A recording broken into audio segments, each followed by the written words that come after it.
Please be seated. Well, good evening. Welcome to our Ash Wednesday service where we kick off the season of Lent. And tonight I would like to ask the question of our passage today, what's the matter? What's the matter? A common phrase that we say to one another when we see each other in pain or anguish, when someone sees ourselves in pain, we say, what's the matter? Well, tonight I want to know what is the matter with our passage today? What is the problem with our passage today? And then what is the matter, the issue, the importance that Jesus is trying to get at? What is the matter? You know, there's a story in my life. My wife has allowed me to share it with you tonight. It is when we first started dating, I found this beautiful woman, my wife, who was an amazing country western dancer. And she had this habit of going to any and all country western dance halls by herself, finding the best dancer on the floor, dancing all night, and then leaving by herself, or at least so she says. Now, this habit continued as we started dating. We would go to the dance halls together, and she would dance with me. And then I guess I wasn't the best dancer on the floor. So she would subsequently find the best dancer on the floor, and she would dance with him for a little while. She'd come back and pay some attention to me and go back and forth. And so the dance would play out. Well, after a few times of doing this, I was, as you might imagine, or at least I could imagine, upset. And she could tell, and so she asked the question, what's the matter? And you know, I think, and as a good counselor will do this, she started to peel back the layers, as it were. So the first time she said, well, what's the matter? And I said, well, I just don't like it. I just don't like it when you dance with other guys. And as a good counselor, she would say, well, unpack that for me. What does it mean that you don't like that? What's behind that? And I said, well, I think it's because I'm jealous. I'm jealous when I see you dance with other men. And she goes, okay, so you're jealous. Well, jealous of what? Unpack that a bit for me. Tell me what that means for you, jealous. And I said, well, I'm afraid. I'm afraid. And she said, well, what are you afraid of? Are you afraid that if I get on the dance floor with another guy, that I'm going to somehow spin around and spin off into the sunset with him? And I said, that sounds really silly. But yes, that is exactly my fear. That was the matter. We had the matter that was the problem, the dancing. Then we had the truth of the matter, my fears, and what that meant for our relationship. Well, we worked it out. Well, Jesus gives us in our gospel passage today, I'd really love for you to pull it up. We're not going to put it on the screens for you again. It's on page 811 of your pew Bibles. You don't have to follow word for word, but it's just for your own reference. Here we go. Jesus says in the Sermon on the Mount, he begins to point out some problems. And the first thing he brings up, after about 2/3 of the Sermon on the Mount, he brings up these specific problems. And these problems were actually devotions that all Jews were required to do to have a right relationship with God. So if you wanted a right relationship with God, a covenant relationship with God, then you were to follow these things. And the first thing he talks about is giving alms. He says in verse 2, on chapter 6, verse 2, he says, thus, when you give to the needy, sound no trumpet before you, as the hypocrites do in the synagogues and in the streets, that they may be praised by others. So the problem, Jesus says, is you're given to God, but you're not doing it in a way that is pleasing to God. The problem is that you want to do it to be praised. You want to be praised. That's the problem. And he goes on. He goes, well, there's another problem when you pray. When you pray, which is your good and righteous duty to do before God, when you pray, you must not be like the hypocrites.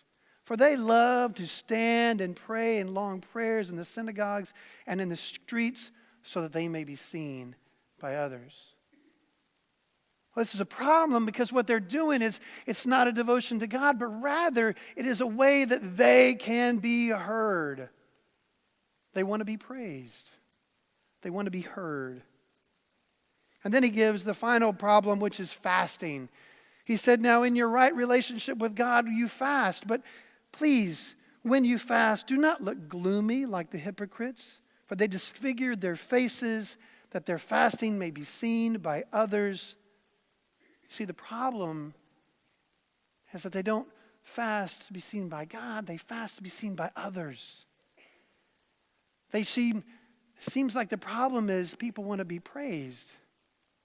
Seems like the problem is people want to be heard. Seems like the problem is people want to be seen all by others, not by God. What are the deeper matters? What are the deeper matters here? Jesus says in almsgiving, when you give to the needy, do not let your left hand know what your right hand is doing, so that your giving may be in secret. Seems like the deeper matter might be, like me, jealousy.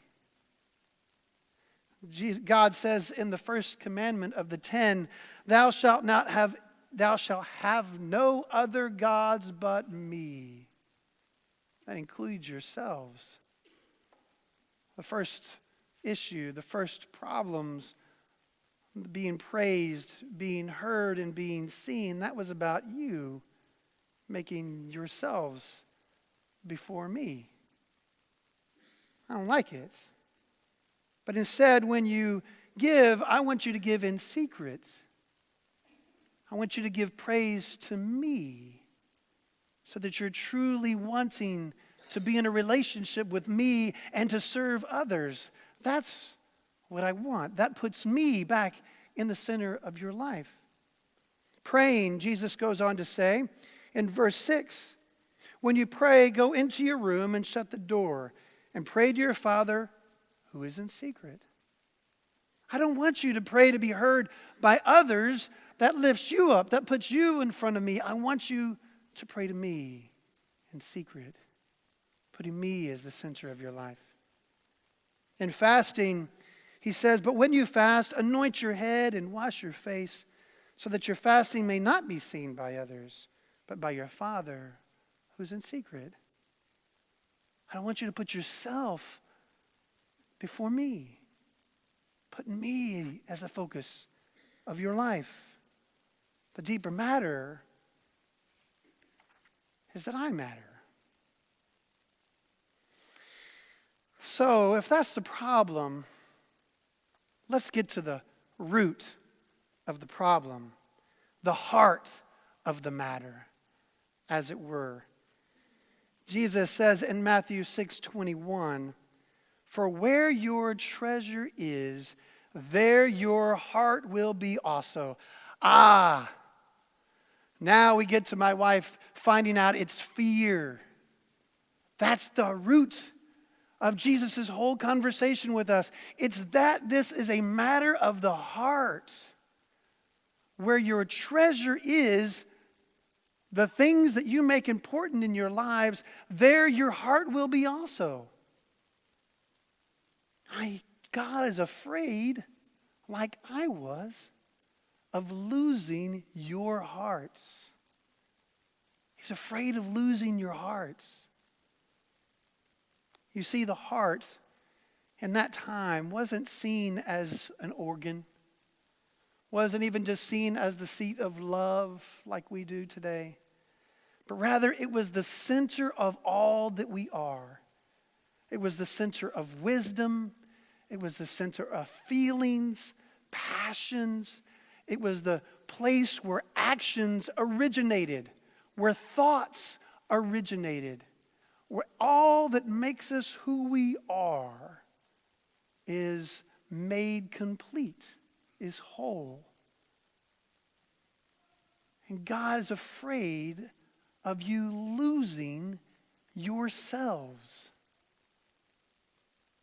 Of losing yourselves by putting yourselves first and forgetting about the heart of God, the true giver of life and meaning of life. You've forgotten through giving, through praying, through fasting, what the true meaning of it all is. And the meaning of it all is to have a heart that's open, that can be seen by God, so that then you can see the heart of God. You know, he gives us a glimpse of this reward that he speaks of. He says, if you do all these things, there will be a reward. He doesn't say what the reward is, but he does. In Matthew chapter 5, verse 8, Jesus says this at the very beginning of the Sermon on the Mount. Blessed are the pure in heart, for they shall see God. That's the heart of the matter. That's the reward. If we purify our hearts, we will see God. It says it again in the Message translation a little bit differently. I love it.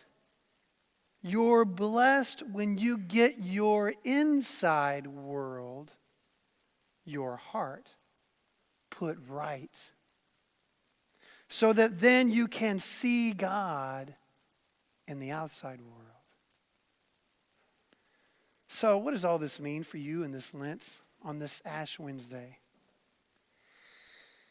What I want to encourage you to do is spend the next 40 days taking a moment of your life to look at what you're doing and why you're doing it.